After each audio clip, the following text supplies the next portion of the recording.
अब हम अपना फ्रेश टॉपिक शुरू कर रहे हैं। फंजाई फंजाई में जो इम्पोर्टेंट चीज़ें वो देख लेते हैं क्या क्या दे रखी है एनसीईआरटी के अंदर। जो हैबिटेट है उनका मेजर डिकम्पोजर्स ऑफ इकोसिस्टम। जब हम इकोसिस्टम चैप्टर भी पढ़ते हैं उसके अंदर भी देखते हैं जो मेजर डिकम्पोजर्स हैं वो फंजाई और बैक्टीरिया रहते हैं। और इसमें जो डिकम्पोजर वाली जो हमारी मेन क्लास है वो ड्यूटेरोमाइसिटीज है। मोड ऑफ न्यूट्रिशन तीन टाइप के होते हैं। सेप्रोफाइटिक तो डिकम्पोजर्स ही हो गया, डेड और डिकेइंग प्लांट्स और एनिमल मैटर पर डिपेंड रहते हैं। पैरासिटिक भी रहते हैं, ये पैरासाइट मतलब लिविंग ऑर्गेनिज्म में डिपेंडेंट रहते हैं। कैसे प्लांट्स में कैसे रह सकते हैं, रस्ट और स्मट की फॉर्म में। जो स्मट फंजाई है, स्मट फंजाई हमारा बेसिडियोमाइसिटीज के अंदर आता है। और रस्ट फंजाई जो है देखो, जो रस्ट है रस्ट ऑफ वीट होता है और स्मट ऑफ राइस होता है। रस्ट ऑफ वीट कौन कॉज करता है, पक्सीनिया हमारे पास से एक फंजाई होता है, डिजीज कॉजिंग फंजाई। प्लांट्स के अंदर डिजीज कॉज करता है पक्सीनिया, और उस डिजीज का नाम होता है रस्ट ऑफ वीट, वीट के अंदर डिजीज कॉज करता है। एक हमारे पास फंजाई और है Albugo Candida. Albugo Candida phycomycetes का मेंबर है और वो क्या करता है, मस्टर्ड के अंदर डिजीज कॉज करता है। दोनों के अंदर, रस्ट ऑफ व्हीट में भी और एल्ब्यूगो कैंडिडा जो कि कॉज करता है मस्टर्ड के अंदर, दोनों के अंदर वाइट कलर के पैचेस बन जाते हैं। ठीक है, तो जो वीट का रस्ट है, ठीक है, वीट का जो डिजीज है, वीट पर जो डिजीज कॉज कर रहा है वो ऑर्गेनिज्म है हमारा पक्सीनिया। और जो मस्टर्ड पे डिजीज कॉज कर रहा है वो है हमारा ऑर्गेनिज्म एल्ब्यूगो कैंडिडा। ठीक है, तो प्लांट्स में ऐसे डिजीज कॉज करते हैं पैरासाइट फॉर्म में एग्जिस्ट करके। साथ ही साथ एनिमल्स में भी करते हैं, रिंगवॉर्म, एथलीट्स फुट, क्योंकि एथलीट्स बहुत ज्यादा भागते हैं तो उनके पैर में बहुत ज्यादा पसीना आता है। और ह्यूमिडिटी और वार्म एरियाज इनके ग्रोथ के लिए फेवरेबल कंडीशंस है। एथलीट हो गया, और डेंड्रफिल, डेंड्रिल, ये इतना कुछ इंपॉर्टेंट नहीं है, साइड में भी दे रखा। ठीक है, सिम्बायोटिक रिलेशनशिप्स हमें बताइए, रूट्स ऑफ फायर प्लांट्स के साथ माइकोराइजा बनाता है और एल्गी के साथ वो लाइकेन बनाता है मिलकर। एक चीज और, जो यहाँ पे लिखा है कि मेजर डिकम्पोजर्स, साथ ही साथ अब जो फंजाई है, फंजाई में तो लिखा है मेजर डिकम्पोजर, साथ ही साथ हमारा ब्रायोफाइट्स में हमें एक स्टेटमेंट देखने को मिलती है। ब्रायोफाइट्स में लिखा हुआ है कि they play an important role in plant succession on bare rock. अब ब्रायोफाइट्स में ऐसे क्यों लिखा है, क्योंकि जब हम सक्सेशन पढ़ते हैं तो लाइकन सबसे पहले पाइनियर स्पीशीज होती है, और लाइकन किससे मिलकर बनती है, एल्गी और फंजाई से। ठीक है, अब फंजाई तो मेजर डिकम्पोजर हो गया, बात समझ में आती है। बट ब्रायोफाइट्स के बारे में ऐसा क्यों बोल रखा है, क्योंकि ब्रायोफाइट्स ऐसे पहले ऑर्गेनिजम्स थे जो लैंड पर आए थे। अभी तक के जितने भी हमारे पास प्लांट्स हैं, फंजाई से नीचे और उसके बाद एल्गी, ये सब के सब जितने भी थे ये थैलस बॉडी होती है इनके पास। ठीक है, true body, true stem, true leaves, true roots कुछ नहीं होता। राइजोइड्स होते हैं, अलग अलग स्ट्रक्चर्स होते हैं इनके पास, ब्रायोफाइट्स के पास भी नहीं होते। बट ब्रायोफाइट्स क्या थे, सबसे पहले ऑर्गेनिजम्स थे जो कि लैंड पर आए थे। ठीक है, उनके पास भी ट्रू रूट ट्रू स्टेम कुछ भी नहीं था, उनकी बॉडी भी थैलस ही थी। जो रियल बॉडी आने लगी, ट्रू लीव्स, ट्रू रूट्स, वो सब टेरिडोफाइट से शुरू हुआ था। तो इनको हम बोलते हैं कि सक्सेशन में, बेयर रॉक पर सक्सेशन के लिए रिस्पॉन्सिबल है, क्योंकि इनके अंदर मॉसेस भी आते हैं और मॉस जो है वो पूरी एक लेयर बना लेती है, आ, अपनी लेयर बना लेती है ग्राउंड के ऊपर सक्सेशन। इतना कुछ इम्पोर्टेंट नहीं है, खैर ये बस यही चीज थी, क्योंकि इसलिए बोलते हैं कि ये सक्सेशन में मेजर रोल प्ले करते हैं, क्योंकि ये फर्स्ट एनिमल्स है टू इन्वेड द लैंड। और इनको एम्फीबियंस भी बोलते हैं, क्योंकि इनको वाटर चाहिए होगा फर्टिलाइजेशन के लिए, और लैंड पर तो वैसे ही रहते हैं। ठीक है,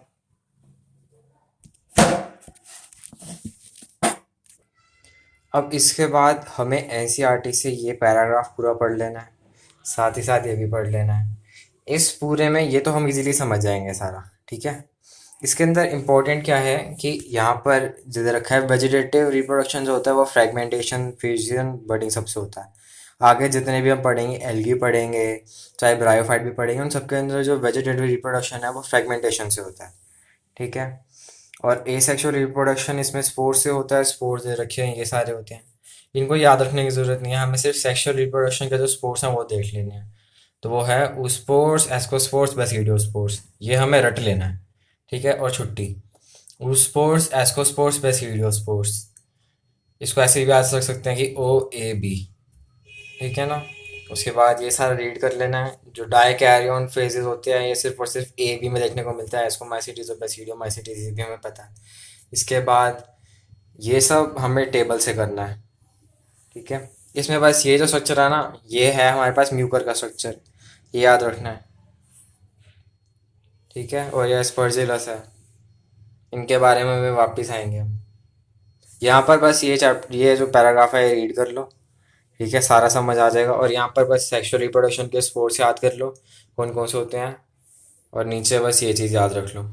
और इसके बाद ये सारा जो टॉपिक है टेबल से पढ़ लेना है। इसके बाद इस टेबल पर आ जाते हैं। टेबल में सबसे ऊपर दे रखा है कि जो फंजाई के अंदर सेल वॉल होती है वो काइटिन की बनी होती है, ये तो हमें पता ही है। साथ ही साथ पॉलीसेकेराइड की भी बनी होती है। तो जो फंजाई की सेल वॉल होती है वो पॉलीसेकेराइड और काइटिन की बनी होती है। इसके बाद जो डाइकैरियन फेज होता है ये सिर्फ और सिर्फ एस्कोमाइसिटिस और बसीडियोमाइसिटिस में देखने को मिलता है। अब हमारे पास 4 क्लासेस हैं। ठीक है, फाइकोमाइसिटीज, एस्कोमाइसिटीज, बसीडियोमाइसिटीज, ड्यूटेरोमाइसिटीज। अब फंजाई जो है, फंजाई एक बहुत डिफ़िकल्ट टॉपिक है पढ़ने के लिए। ठीक है, तो इनके अंदर बाधाएं आती जाती हैं। आ रही है बात समझ में, क्योंकि फंजाई बहुत डिफ़िकल्ट टॉपिक है। स्टार्टिंग में जब पढ़ के देखा तो इजी लगा, बट जैसे जैसे आगे बढ़ते गए वैसे वैसे समझ आना कम होता है, क्या डिफ़िकल्टी लेवल बढ़ता गया। अब इस जो मैंने अभी स्टेटमेंट बोला है उससे प्रेरित होकर मैंने ट्रिक बना रखी है। ये जो इनकी सिंगल यूनिट्स होती हैं इनको बोलते हैं हाइफी, और क्लस्टर ऑफ हाइफी बोलते हैं माइसीलियम, क्लस्टर ऑफ हाइफी को। अब जो फाइकोमाइसिटीज है इसके अंदर जो हमारा माइसीलियम है ये क्या होता है, सिनोसिटिक और ब्रांच्ड है। देखो ब्रांचेस तो सब में ही है, इसमें भी ब्रांच है, इसमें भी ब्रांच है, इसमें भी ब्रांच है। ब्रांच तो सब केस में ही है। अब जो सेप्टा या फिर क्रॉस वॉल्स हैं वो फर्स्ट को छोड़ के बाकी सब में है। ठीक है, तो जो फर्स्ट वाला है मल्टी सेलुलर होगा, मल्टी सेलुलर को बोलते हैं से सिनोसिटिक। ठीक है, जो सिनोसाइटिक होता है वो मल्टी सेलुलर होता है। अब फर्स्ट तो इजी था, अब जैसे आज से आगे बढ़ते गए वैसे वैसे बाधाएं आती गई। बाधाएं आती मतलब दीवार पड़ती गई, दीवार को बोलते हैं, क्रॉस वॉल्स को बोलते हैं सेप्टा। तो फर्स्ट वाला जो होगा फाइकोमाइसिटीज होगा वो होगा हमारे पास सिनोसिटिक एंड ब्रांच्ड, बाकी सबके सब ब्रांच्ड और सेप्टेट। ठीक है, ये ए सेप्टेट होगा, ए सेप्टेट ब्रांच्ड। तो ये मल्टी सेलुलर रहेगा क्योंकि इसके बीच में क्रॉस वॉल्स नहीं है। क्रॉस वॉल्स आने की वजह से वो यूनिसेल्युलर हो जाते हैं, बट ये मल्टी सेलुलर रहेगा जिसकी वजह से इसको सिनोसिटिक बोल रहे हैं। तो फर्स्ट रहेगा सिनोसिटिक ब्रांच या फिर ए सेप्टेट, बाकी सब ब्रांच और सेप्टेट। ठीक है, फाइकोमाइसिटीज सबसे स्टार्टिंग वाला है इसलिए लोअर फंजाई बोल दिया इसको। एस्कोमाइसिटीज नाम ही एस्को आ गया।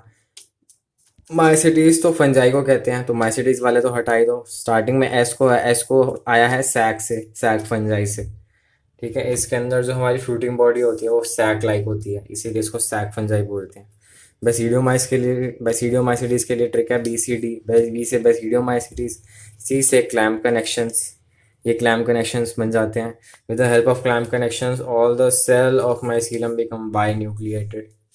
ठीक है, तो बायन्यूक्लिएटेड केस बेसिडियोमाइसिटीज में देखने को मिलता है। और डी से हमारा डाइकैरियन है। उसके बाद आते हैं ड्यूटेरोमाइसिटीज। ड्यूटेरोमाइसिटीज फंजाई परफेक्टी और डीकम्पोजर्स हैं। डीकम्पोजर्स प्लस मिनरल रिसाइकिल में मेजर इनका कॉन्ट्रीब्यूशन रहता है। अब ये सब माइसीलियम का हो गया। अब एसेक्सुअल रिप्रोडक्शन और सेक्सुअल रिप्रोडक्शन पर देख लेते हैं फोकस। ठीक है, वो करने से पहले मैं क्या करता हूँ, एक बार एग्जाम्पल्स बता देता हूँ। देखो एग्जाम्पल, सबसे पहला है एग्जाम्पल फाइकोमाइसिटीज का। फाइकोमाइसिटीज में Phytophthora infestans, Pythium species, Sclerospora, Albugo candida, Saprolegnia, Rhizopus Mucor. अब सुनने में तो बड़ा डिफिकल्ट लग रहा है। ठीक है, पर एनसीईआरटी में हमारे सिर्फ एल्ब्यूगो कैंडिडा और राइजोपस और म्यूकर दे रखा है। एल्ब्यूगो कैंडिडा के बारे में पहले ही बता चुका हूँ, पैरासाइट और मस्टर्ड है और वाइट स्पॉट्स बना देता है। ठीक है, एल्ब्यूगो कैंडिडा जो है वो मस्टर्ड पैरासाइट है। उसके बाद आती है राइजोपस और म्यूकर की बात। अब म्यूकर जो है, म्यूकर का डायग्राम एनसीईआरटी में दे रखा था। ठीक है, एनसीईआरटी ये रही। एनसीईआरटी में जो डायग्राम दे रखा है म्यूकर का डायग्राम दे रखा है। ठीक है। और बाद में जो बचा Rhizopus, Rhizopus common bread mould होता है। अगर ब्रेड के ऊपर जब बासी पड़ जाती है ना, उसके ऊपर जो ग्रीन ग्रीन कलर के पैचेस आ जाते हैं उसको हम, राइजोपस होता है वो, उसको कॉमन ब्रेड मोल्ड कहते हैं। बस इतना सा ही था। इसको हम 2-3 बार पढ़ेंगे, याद हो जाएगा। एल्ब्यूको कैंडिडा हो गया मस्टर्ड के ऊपर पैरासाइट, फिर राइजोपस और म्यूकर हो गए। म्यूकर राइजोपस हमारा कॉमन ब्रेड मोल्ड रहेगा। ये तो एग्जांपल्स हो गए फाइकोमाइसिटीज के। अब एस्कोमाइसिटीज के एग्जांपल्स याद करना बहुत आसान है। हमें सर ने रटवा रखा है, पेनिसिलियम, एस्परजिलस, क्लेविसेप्स, मोरस, स्टाफस, न्यूरोस्पोरा। पेनिसिलियम, एस्परजिलस, क्लेविसेप्स, मोरस, स्टाफस, न्यूरोस्पोरा।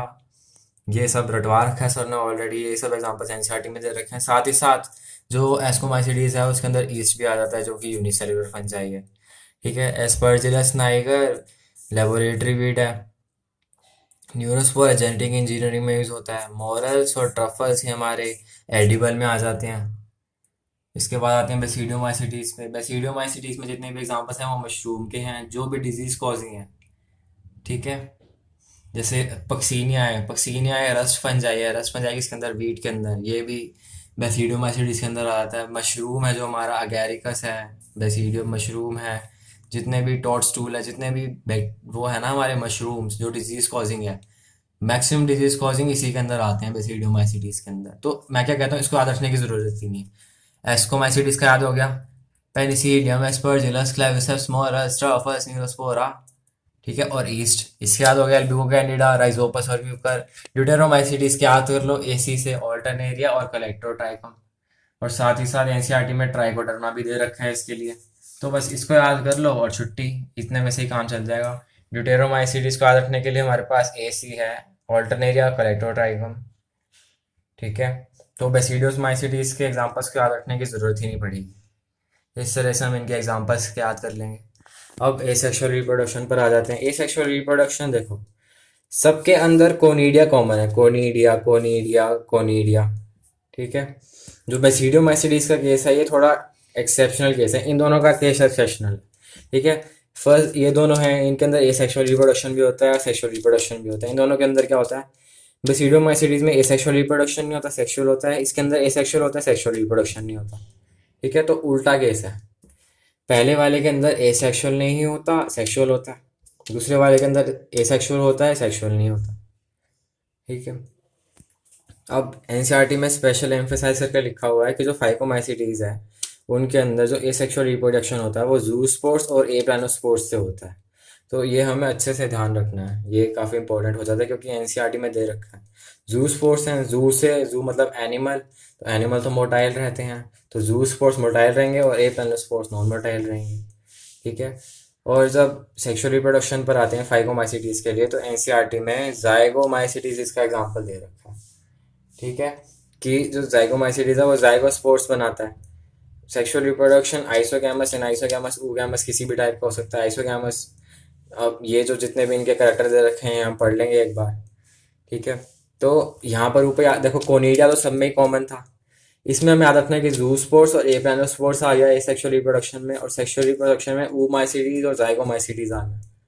ठीक है। जूस्पोर्स और zygomaicides अलग अलग चीज़ें हैं, इनको कंफ्यूज नहीं करना कि सिनोनिम लग रहे हैं, मतलब मिलते जुलते प्रोनाउंसिएशन है तो सेम कर दे, नहीं। जो जूस्पोर्स हैं वो zygomaicides है। ठीक है। तो ये बनाता है जाइगोस्पोर्स सेक्सुअल रिप्रोडक्शन के अंदर। ठीक है। इसके बाद आते हैं एस्कोमाइसिटीज के ऊपर। एस्कोमाइसिटीज वही सेक्सुअल रिप्रोडक्शन तो कोनिडिया से हो गया। ठीक है। अब कोनिडिया का जो मोड ऑफ रिप्रोडक्शन है उसके अंदर क्या होता है, जो स्पोर्स होते हैं वो भी एक्सोजीनियसली बनते हैं, और जो उनका डेवलपमेंट होता है या फिर जर्मिनेशन होता है वो भी एक्सोजीनियस ही होता है। ठीक है। Conidia which are produce exogenously on special hyphae called conidiophore. ठीक है। बट जो एस्कोमाइसिटीज है, एस्कोमाइसिटीज इसके अंदर जो सेक्सुअल रिप्रोडक्शन आता है तो उसके अंदर जो एस्कोस्पोर्स होते हैं वो बनते हैं एस्कस के अंदर। ठीक है। और एस्कस प्रेजेंट होते हैं एस्कोकार्प के अंदर, जो कि फ्रूटिंग बॉडीज होती है। यहाँ पे लिखा भी हुआ है, sexual spores are ascospores which are produced endogenously inside ascus. एक एस्कस के अंदर हमारे पास 8 एस्कोस्पोर्स हैं। ठीक है। और यहाँ पर ये चीज़ याद रखनी है, अगर वो जनरली पूछ रहा है कि कितने स्पोर्स हैं एक एस्कस के अंदर तो 8 बोलेंगे। अगर वो कंडीशन लगा रहा है कि आफ्टर मियोसिस कितने, आफ्टर मियोसिस 4 रहेंगे। ठीक है, जैसे बेसिडियम माइसीडिया, जैसे यहाँ पर भी आफ्टर मियोसिस 4 बेसिडियो स्पोर्स रहते हैं इनसाइड 1 बेसिडियम। ठीक है, वैसे ही यहाँ पर भी 4 एस्कोस्पोर्स रहेंगे inside 1 ascus after meiosis. But अगर जनरली पूछ रहा है तो जनरली 8 रहते हैं, क्योंकि यहाँ पे डायग्राम में भी 8 बना रखे हैं। बट आफ्टर मियोसिस पूछ रहा है, आफ्टर मियोसिस 4 एस्कोस्पोर्स रहते हैं। अब जो एस्कोस्पोर्स हैं वो प्रेजेंट होते हैं एस्कस के अंदर। ठीक है, एस्कस एक सैक है और एस्कस प्रेजेंट होता है एस्कोकार्प के ऊपर। एस्कोकार्प है फ्रूटिंग बॉडीज, तो ascus are present in side fruiting bodies called ascocarp. ठीक है, एस्कोस्पोर प्रेजेंट होते हैं एस्कस पे, एस्कस होता है एस्कोकार्प पे।